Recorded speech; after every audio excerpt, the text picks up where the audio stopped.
Welcome back to the School of Greatness. I'm very excited to talk about this subject today. It's the 7 keys to lasting love. Now, why am I diving into this? I've been fascinated with relationships for as long as I can remember. When I was a kid, I really didn't feel connected to too many people. I was the youngest of 4. My parents were working extremely hard in their jobs, but also trying their best to parent us. And I was always struggling with friendships. I didn't really feel like I had a lot of friends growing up. I felt like I was more picked on and kind of the kid in the back of the class who was just struggling in school and really just got made fun of a lot. And that was the memories, or at least the stories I tell myself. And I remember in middle school, high school, college, starting to observe people a lot and seeing how do people work in relationship dynamics? What makes people attracted to another person? What makes them interested? What makes them laugh? I started to observe people and really just study human dynamics, human behavior, and social situations. And I started to experiment a lot. I started to try to build deeper relationships. I tried to be a funny human being. I tried to act intelligent. I tried to jump in quickly in conversation. I tried to show off and show a big ego of what I could accomplish and my successes in sports and things like that. And really, I learned the hard way about how to not do relationships from multiple quote unquote failed intimate relationships that I've had since I was 16 until I was about 38. And a lot of different healing modalities that I've been through over the last 10 years, emotional intelligence workshops, coaches, therapists, immersive somatic experiences to get reconnected to my nervous system and my body, get out of my ego and into my heart, and truly connect with my authentic self.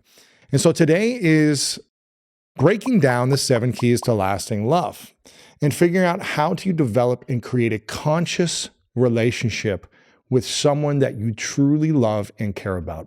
How do you choose the partner wisely, but also when you're with the partner, how do you make sure the relationship lasts? Not just through suffering and surviving, but through thriving. And that's what this is all about. I don't believe that this world and this life is supposed to be sad and suffering and a constant situation where you just feel like I am not enough. This is never going to work out. All my relationships fail. And I am never going to find someone that I truly care about and love. And I'm never going to be able to have a happy relationship, a fulfilled, thriving relationship.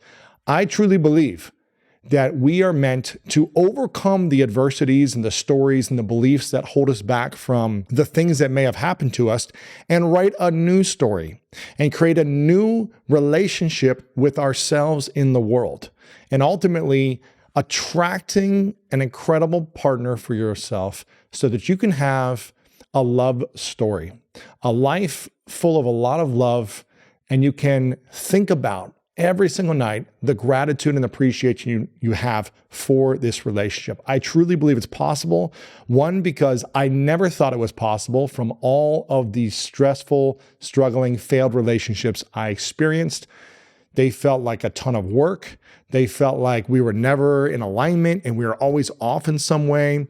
They felt like they just were never the right fit. And I don't blame any of the people that I was in relationships with. I didn't know how to choose out of really these 7 different things we're going to talk about. I didn't know how to choose from a place of wholeness and a journey of healing. I was choosing out of a place of anxiousness, avoidant, being emotionally unattached at certain times, or whatever it might have been, out of fear, really. I was choosing out of fear. And the goal is to choose from a place of faith and love, knowing that the relationship is never going to be this perfect thing. You're never going to find the perfect person who never makes a mistake or who isn't flawed. And if that's what you're thinking right now, it's just not going to happen. But through these 7 keys that we're going to talk about in this episode, you can really set yourself up for a lot of success in your relationship. And when I think of success, I don't mean it looks good to the outside world. I don't mean you've picked a partner that looks good on paper and that your parents approve of and your friends admire. I'm talking about success in the terms of you feel a sense of peace, gratitude, and harmony inside of you. And your environment is full of love. Again, it doesn't mean you're not going to have challenging conversations or struggle from time to time or face adversity together. But the goal is to create harmony and create a peaceful, thriving relationship with harmony, not with stress, not with chaos, not with explosive emotions and chaotic energy. That is not a thriving relationship. That might be fun and interesting for a short amount of time, but over a long lasting relationship, that is unsustainable. It will burn you out and it will bring you to your knees and make you feel like the world is crumbling against you. Your goal is not to create that relationship, but to create one that supports you in becoming your greatest self, the highest version of you, where you can actualize your talents, your gifts and dreams, and manifest those into the world in service through the relationship. That's what this is all about. So harmony, peace and harmony, that is the thing that I've learned is the highest form of currency in an intimate relationship. When you have those things, it feels like you can do anything in your life. You feel this renewable energy. You feel like, man, I'm so blessed and grateful that this person fully accepts who I am and wants to see me improve and grow as a human being. And they want to see me thrive in my career, my profession, and my health, and my other relationships, my dreams. They want to see me thrive. They don't get jealous or insecure. They get excited for me. That's what you want to experience when you're in this place of peace and harmony, this renewable energy that makes you feel you are unstoppable.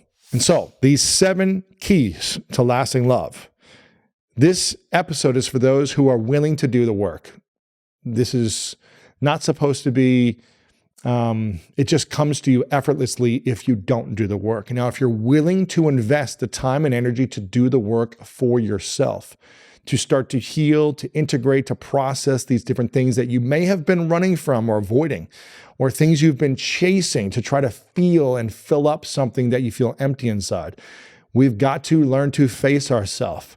We must learn to embrace the parts of us that we don't enjoy, that we feel shame or insecurity or doubt or anger or resentment around. We must turn around, face and embrace those things, and then replace those things with a new identity, with a new belief system, with a new way of thinking, feeling, and experiencing life, a new lens to perceive the world in a different way.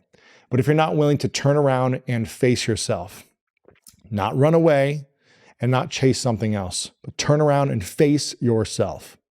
If you're not willing to embrace the parts of you that you do not like and that you do not love, the things where you feel ashamed of, if you're not willing to embrace those things and start rewiring your brain and rewiring your nervous system to connect to those things and heal them to create wholeness, healthier relationship with self and your own self-identity.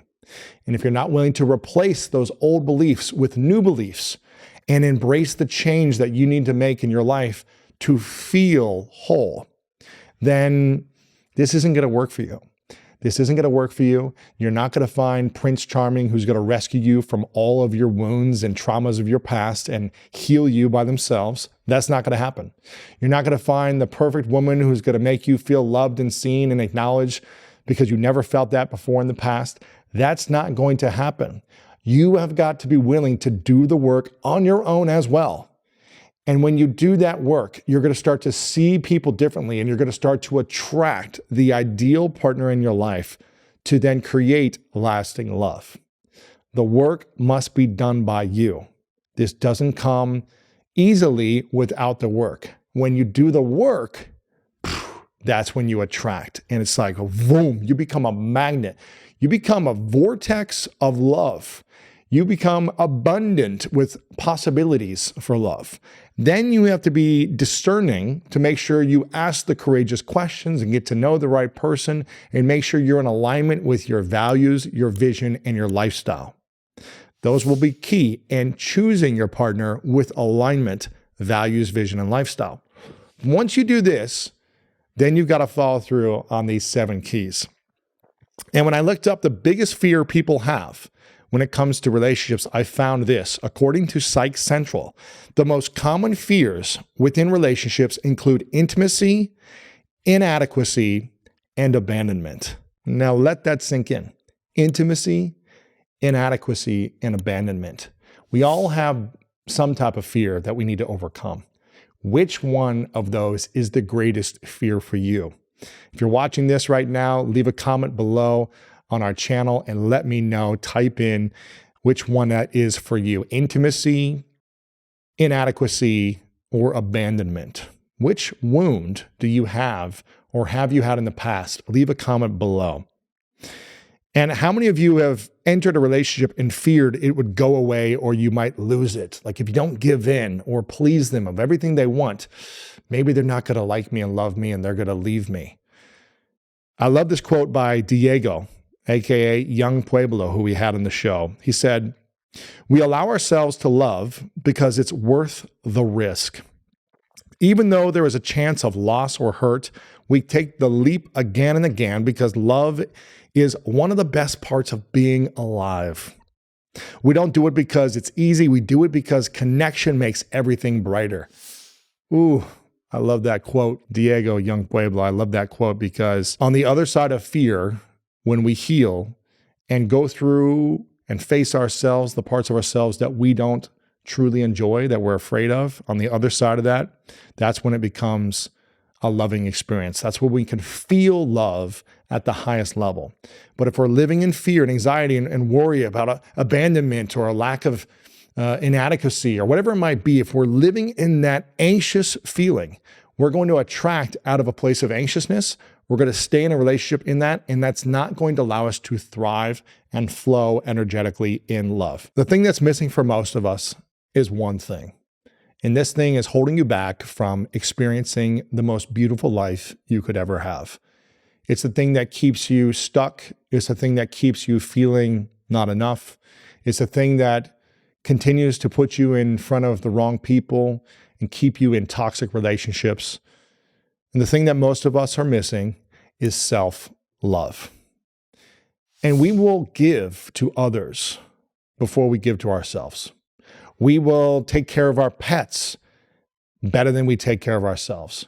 We will give everything to everyone else, and then we will have a hard time giving that back to self. And that is just not going to set you up for a successful long-term relationship.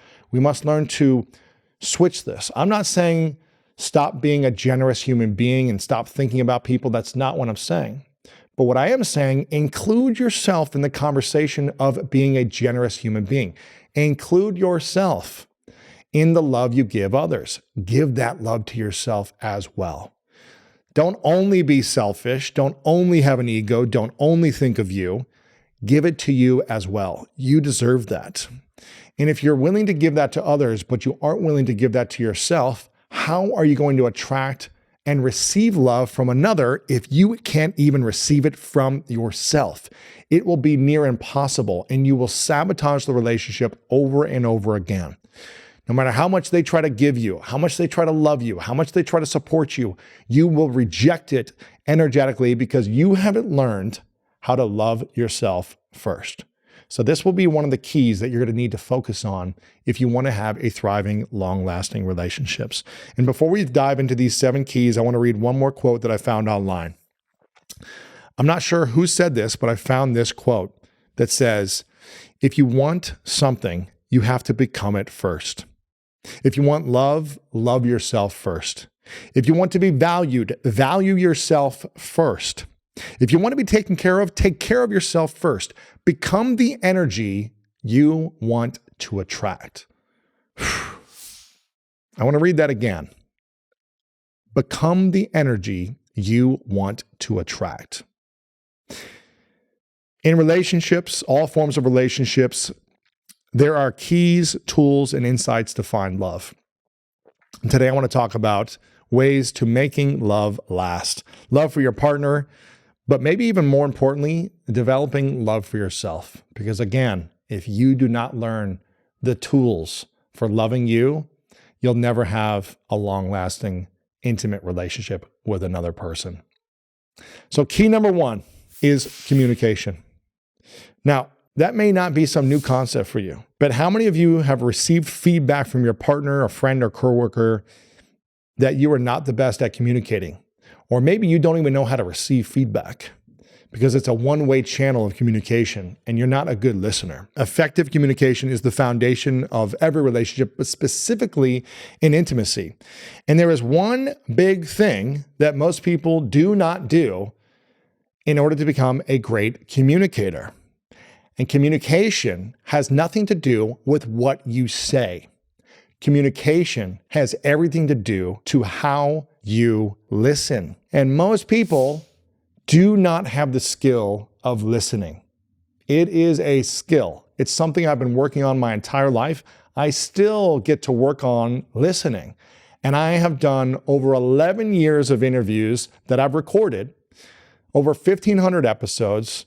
I've interviewed so many different incredible minds in the world, and I still need to learn how to listen better. I still interrupt sometimes. I still add my 2 cents when someone's talking. I still do those things. Now, yes, that is natural conversation and flow. You're ebbing and flowing in a conversation. But the key to being a great communicator is not how funny you are, how interesting you are, what you say, how smart you are. It's how well you listen. This is everything in relationships, everything. I feel blessed in some ways because my biggest adversity and challenge as a kid was my fear of speaking in public. I could not stand up in front of an audience of 3 or 4 peers and speak for a sentence without feeling like everyone was going to laugh at me. I couldn't get up in front of the class and read aloud because I had dyslexia and struggled reading. I just was always worried about how people were going to think about me based on what I said. So this was a big insecurity and fear that I needed to overcome. And that became a great gift for me because I was afraid of that. So it taught me how to just sit there, observe, and listen and really pay attention. What are people saying? What are they not saying? What are they saying with their body language, their facial expressions? What are they wanting to say that they should be saying? And the more I would observe this in different social settings, from elementary school all the way into the business world, to interviewing some of the top people in the world, the more I'd experience this at live events, experiences, all these different social dynamics and places that I would go. The more I would do this, the more I would realize that listening is the key. It's the key to communication. And the funny thing is, I would go to events in my early 20s, and I would somehow get in the room with big leaders, thought leaders and authors and speakers, and somehow be in the room with them. And always be thinking to myself, man, I'm 10, 20 years younger than this individual. I have no experience compared to what their experience is. They are just so much smarter than me. And so all I would do is ask them a few questions and look at them and pay attention.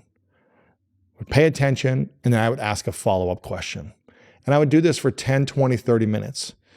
And if we were at an event, and I would essentially be asking a few different questions for a period of time, and at the end of this conversation, the person would always say, man, you're just such an interesting person. Like, this has been a great conversation. And I'm like, I didn't even say anything. I just asked questions. But if you want to become one of the most interesting people in the room or in a relationship, become the most interested person in the room or in that relationship. And what that means is be interested and curious about other people, especially in your relationship. And communication, most people, they might do this in the first 6 months to a year, but then they stop doing this. They stop being interested. And then you lose communication. So be willing to ask questions. Be willing to be vulnerable and open up. Be willing to pay attention. This is one of the keys to lasting love is communication. And communication is not all about speaking. It's about listening, observing, and being curious. We've had several different social dynamics, individuals, communication experts, facial expression experts on the show. So make sure to check out some of these episodes that we've had that can give you tools for increasing your communication in relationships. And again, by going to your partner and checking in on them, by asking them how they're doing and actually listening to them, this goes way better than just speaking what happened to you all day long or complaining to them. So be willing to listen and ask questions. The second key of long-lasting love is vulnerability. Now, ladies, you may be thinking, yeah, I've been looking for a vulnerable man. I've been looking for a man to open up, to show me his emotions, and all the men I find are emotionally unavailable and they're closed off and they're just ego-driven. And listen, I used to be that way, so I know how it feels. But I didn't have a safe environment with me. That's why we've all got to be doing the work so that vulnerability opens up and is available for us. But ladies, if you want a man to be vulnerable with you, you need to first create a safe environment that they can be vulnerable. And the challenge that I've faced in past relationships is I have been vulnerable. I've showed emotion in terms of like sadness and tears, and I've been made fun of when that happened in previous relationships. And I'll tell you what, that doesn't make you feel safe. That doesn't make you want to show your emotions or be vulnerable ever again. It makes you want to toughen up. It makes you want to say, never again am I going to be open and real and vulnerable with this person because I don't feel safe. And if you want to shut a man down, then don't let them be vulnerable. Make fun of them, tell them never to show their emotions, and you will get a one-sided man.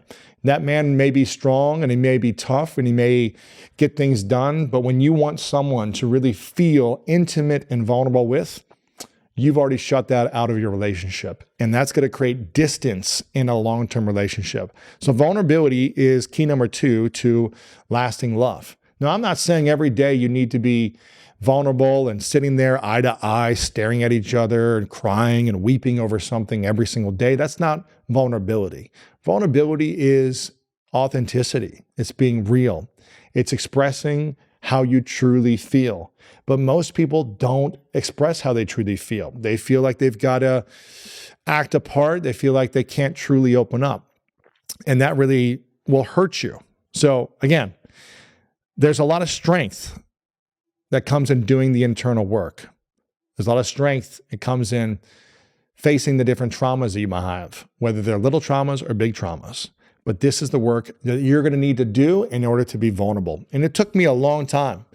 So you got to also give people grace, because some people's traumas are so deep that they don't want to face those things right away.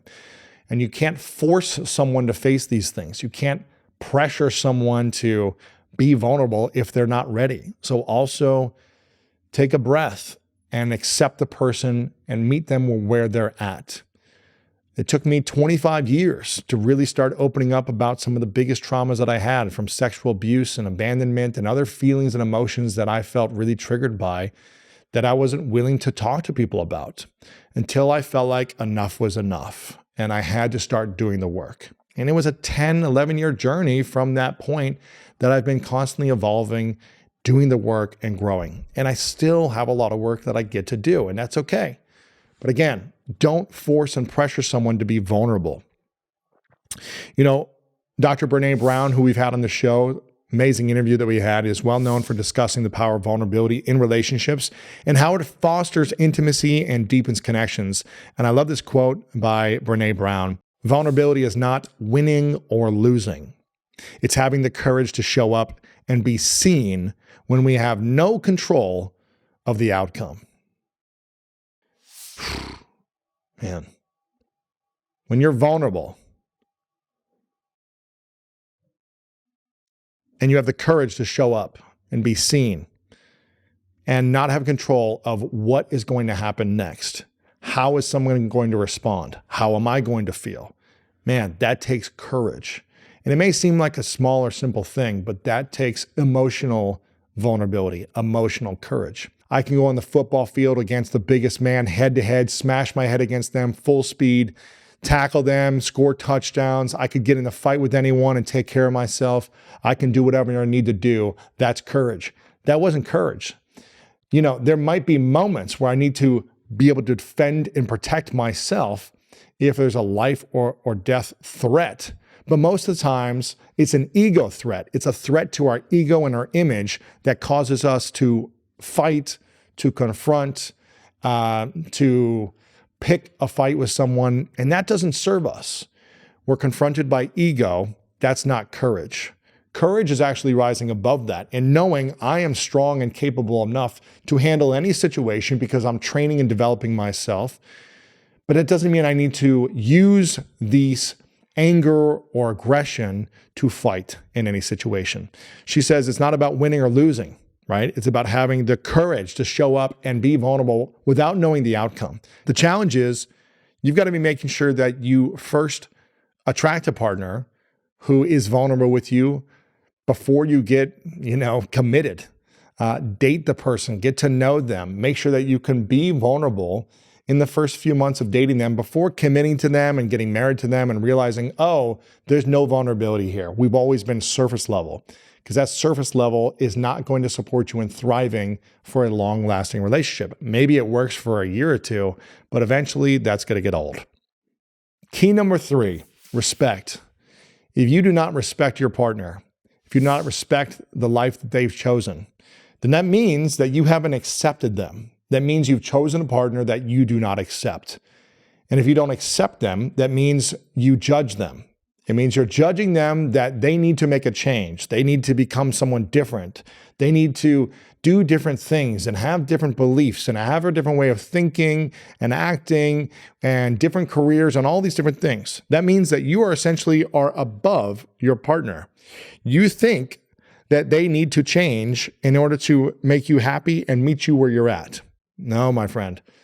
That is a lack of respect. And that is a lack of vulnerability and emotional courage that you had early in the relationship, because you didn't ask the questions. You didn't listen, like we talked about in key number 1, communication. You didn't listen fully and ask the courageous questions to understand, is this a person that I respect? Is this a person that I respect their values, their vision, their lifestyle? Is this a person that I respect on their whole past, as opposed to holding on to the decisions they made in their past and the things that they're ashamed of? Can you embrace those things and accept them, knowing that they've overcome them, knowing that they have made mistakes in the past, just like you, because you're not perfect, and you've learned to respect how they overcame their shame, their insecurities, their doubts, their fears, maybe the mistakes they've made, maybe the flaws that they have. And if you can learn how to accept them, then you can learn how to respect them. And a lot of people don't have respect because they haven't created clear boundaries and agreements. They haven't communicated, these are my boundaries, these are my agreements, this is what I want to do moving forward. So we've got to be thinking about respect in the terms of, how do I make a conscious decision on how to choose a partner that I accept? Have I had all the conversations that I need to have to feel like I accept this person and therefore I can respect them? Again, respect comes with personal agreements and boundaries, and I'll just share a couple of those from previous relationships that I was in. I never really created boundaries. I never really created agreements. I just kind of wanted there to be peace. I wanted there to be happiness and joy all the time. So I would give in when the person wasn't happy. And I would do things that I didn't want to do to try to keep the peace and try to make sure that there wasn't too much stress or there wasn't too much chaos. And that usually ended in more resentment from me and then a lack of respect for the person I was dating, because I felt like I was doing things that I didn't want to do. And I'm sure they did vice versa. So it created a lack of respect and more resentment. And that resentment doesn't allow you to create long-lasting love. So I lacked the courage to communicate and to give clear boundaries and create agreements. And most people are unwilling to respect themselves with clear boundaries and agreements because they're afraid to lose the relationship. They're afraid, well, what if I do this? What if I create a boundary and agreement and the person doesn't like it and they don't want to be with me?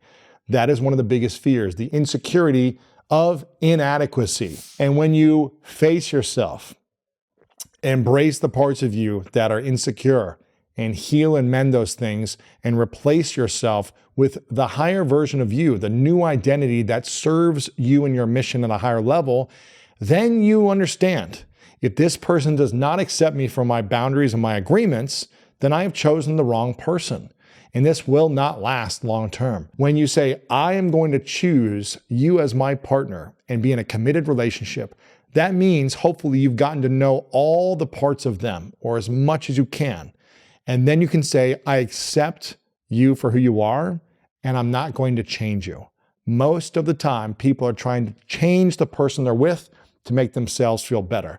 That is not your responsibility. Your responsibility is on you to make sure you create an environment of peace and harmony inside to have a beautiful relationship with yourself, a joyful, happy relationship with yourself. That is your responsibility and your job. It's not to make the other person happy.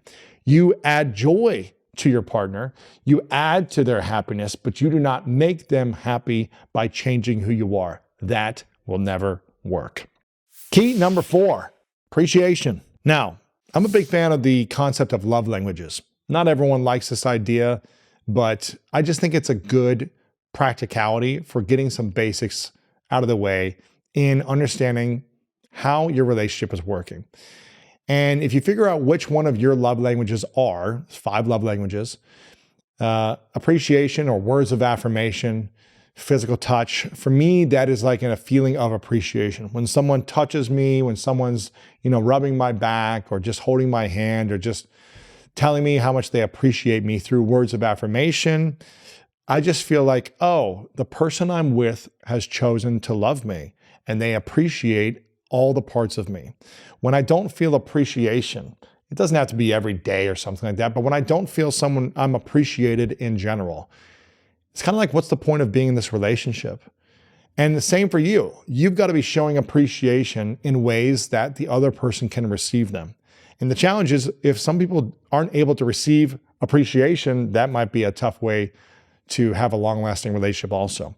But if you can understand the love language of the person you're with, maybe it's not words of affirmation or physical touch, maybe it's quality time, maybe it's acts of service, maybe it's gifts.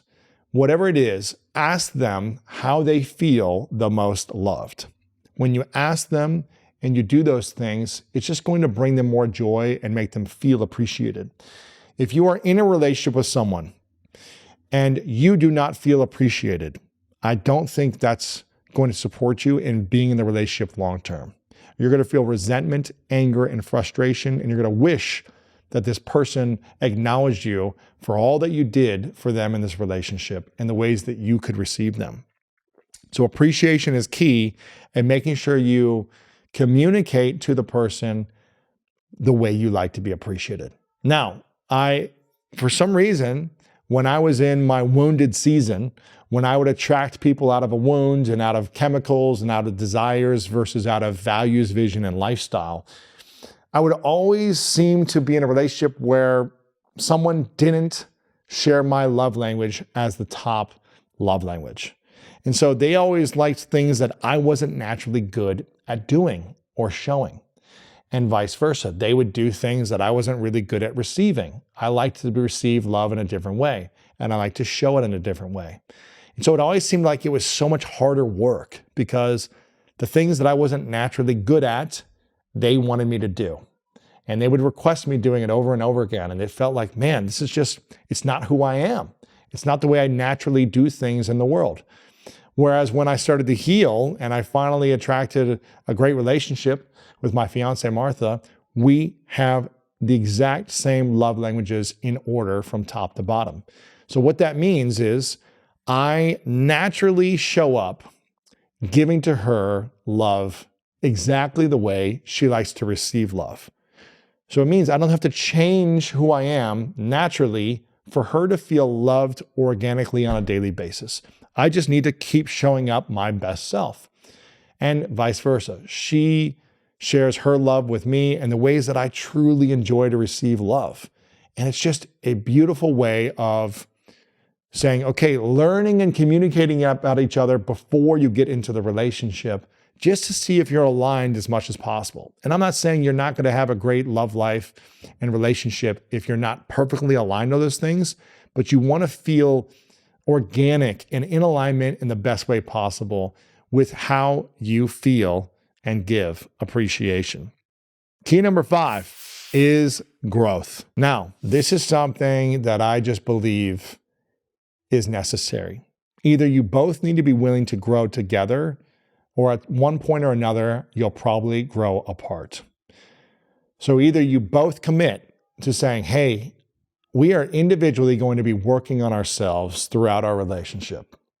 We're going to be growing, healing, developing, becoming a greater version of ourselves. And we're going to be working together in the relationship to grow and develop the relationship as well. If both individuals are willing to do that, you have a big chance of success for long-lasting love.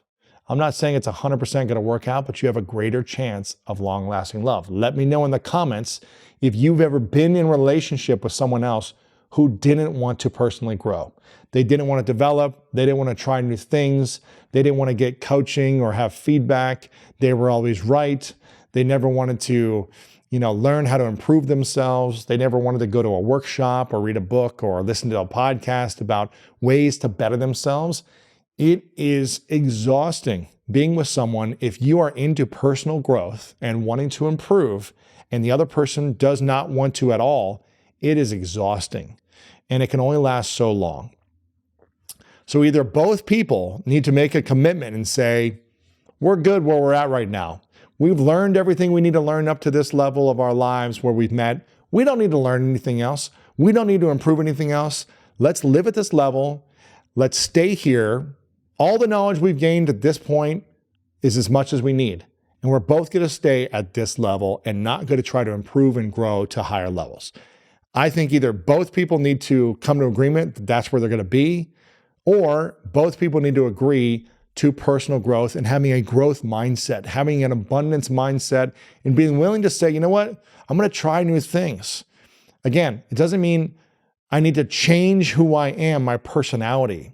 You're still going to accept the person who they are, but the commitment they've made to personal growth, they will naturally evolve over time.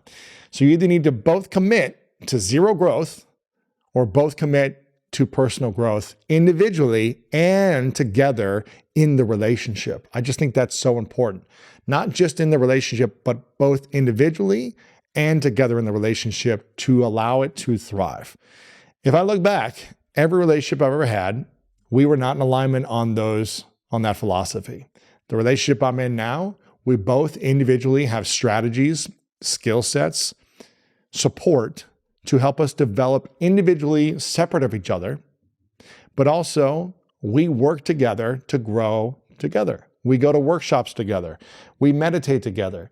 We get coaching together. We go to therapy together. We do activities to support growth in the relationship. We have conversations and go through journaling prompts. We do things to allow communication, respect, and growth to happen together. And all of the successful relationships that I've interviewed and met with who've been together for a long time, they talk about willing to grow individually and together. So again, I encourage you to make that commitment. That doesn't mean you need to be obsessed every single day and wake up at 5 a.m. and, meditate for 10 hours a day and go, do workshops nonstop, but investing in a few things every year and say, hey, I'm going to read this book and let's go through this book together. I'm going to get a coaching session once in a while and try to improve myself. Just whatever it is for you, I just think it's important. Number 6 is quality time together. A lot of times people do this in the first 6 to 12 months. You dedicate quality time and intimacy and experiences and adventure. And then for whatever reason, you just end up going to work, coming home, watching Netflix, eating pizza and ice cream, and going to sleep, and repeating that over and over again for years. That is not going to be a life that you love. You've got to be willing to spend quality time together. It's not sitting there and just watching TV together and eating ice cream and pizza. Sure, you can do that once in a while, but if that's your life, that's not going to be a fulfilling life that you really enjoy. And everyone's different here, but some practical things that can enhance the quality time you spend together is really setting aside time every single week and scheduling either a date night, an experience, or something where you're not on your phones, where you're not in front of a TV, where you're not just watching a YouTube video together or watching Netflix, but actually scheduling something where it's shared quality time. I think doing a digital detox is one of the greatest things you can do in a relationship. So that'd be another thing you could try. Hey, can we go away tonight and leave our phones at home. I don't know many people that can do that, but it is freeing. If you just say, hey, let's go on a walk together after dinner and leave our phones at home. Let's go out on a date and leave our phones at home. And don't worry, you're going to figure out how to get to the location. You can write down the address, you can get there a certain way, but you can leave your phones at home for 4 hours. You will survive. Trust me, I'm a millennial. I grew up at a time without cell phones. We were able to survive and get around and connect with each other without having to be on our phones. I dare you to go on a digital detox date for 4 hours with someone and see what happens when you both don't take your phones.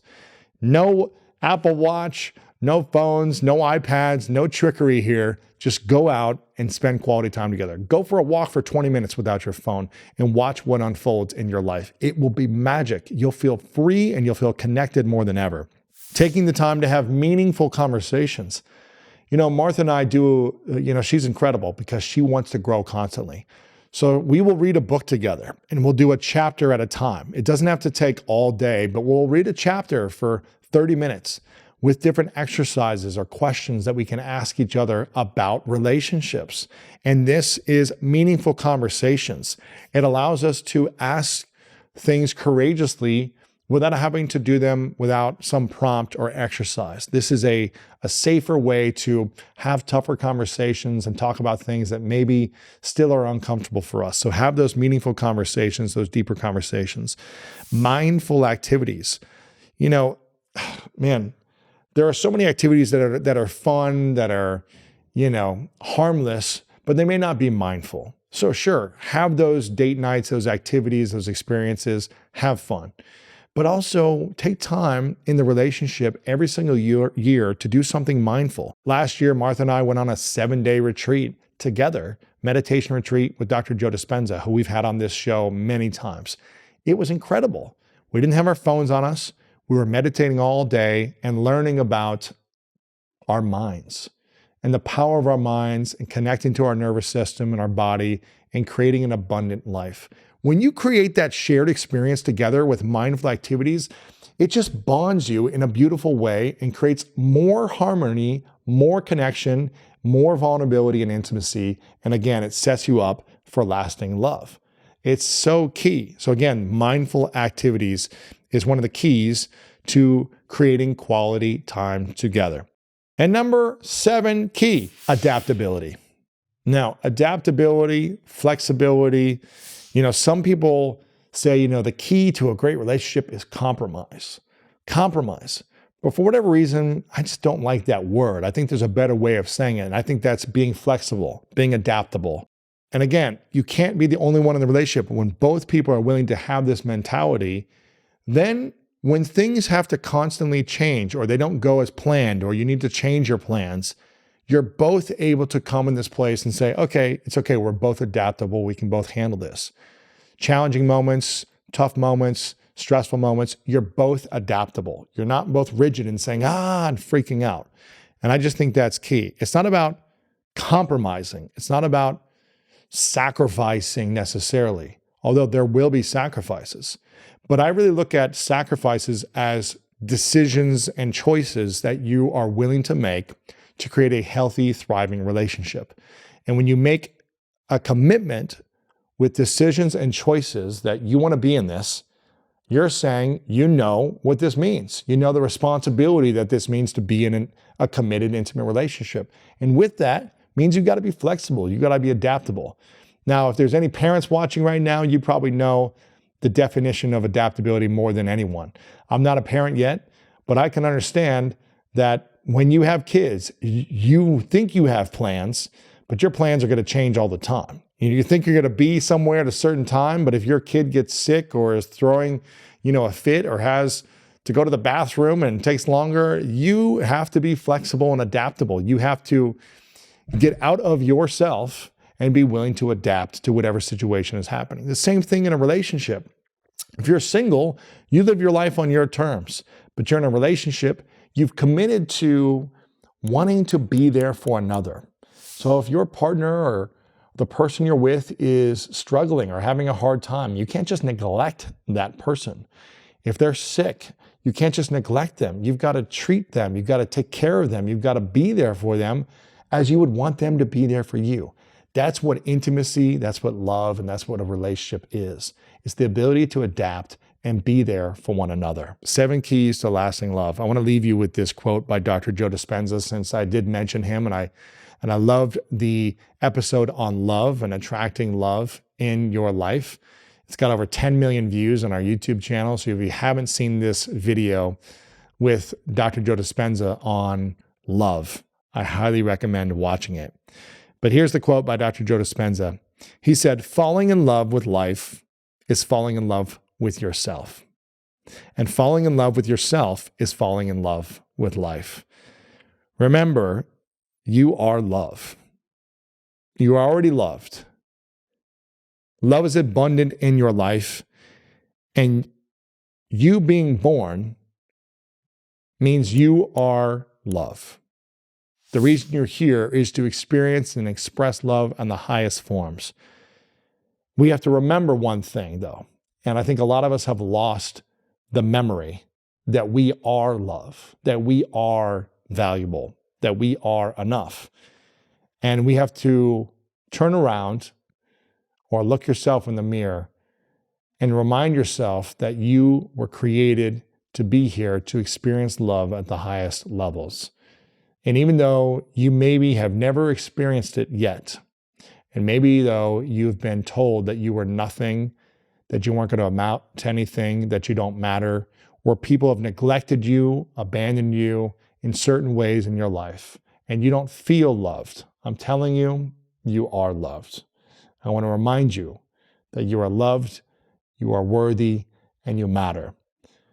But it's not going to happen overnight of you knowing this unless you're willing to do the work, unless you're willing to really face the parts of you that you don't like to look at, the things that you've never told anyone, the things that you're the most ashamed of, unless you're willing to turn around and face those parts of yourself and embrace them and forgive yourself and forgive others who have harmed you or hurt you, and really create an integrated, healing, whole self internally. If your body does not feel safe emotionally or physically in certain situations, it means you've got work to do. If you haven't been able to connect with or find the right person in your life right now, it means you've got work to do. If you don't feel like you're enough or you're valuable or you'll never be enough to be in a great relationship, you've got work to do. And I'm telling you, it's an exciting time.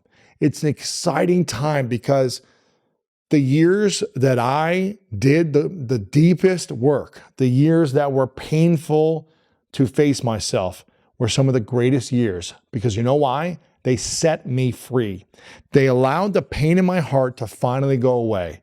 It set me free. It opened me up to attract someone in my life who has given me so much more love and peace than I've ever experienced before. That's where the work begins. Again, if you feel like you're in this situation in your life, leave a comment below that you're excited to do the work, you're excited to find love, and you're excited to be the love of your life first before you attract the love of your life next. Again, I'm so excited. I hope this was a powerful conversation for you. I hope you enjoyed these 7 keys. If you did, we've got some other episodes that I think you'll really enjoy in the description. Please share this with one friend that you're thinking about right now that you think could really be inspired by this episode. Make sure to click the subscribe button if you're here on YouTube. Follow us on Apple or Spotify podcast. Click the follow and listen as well. And again, I want to remind you that you are loved, you are worthy, and you matter. And you know what time it is. It's time to go out there and do something great. As an athlete, I was hungry to find a hero, someone who could inspire me and convince me that I could do what I wanted to do. When it was football, I found inspirational players and watched their highlight tapes. I found out who their heroes were and watched those tapes as well.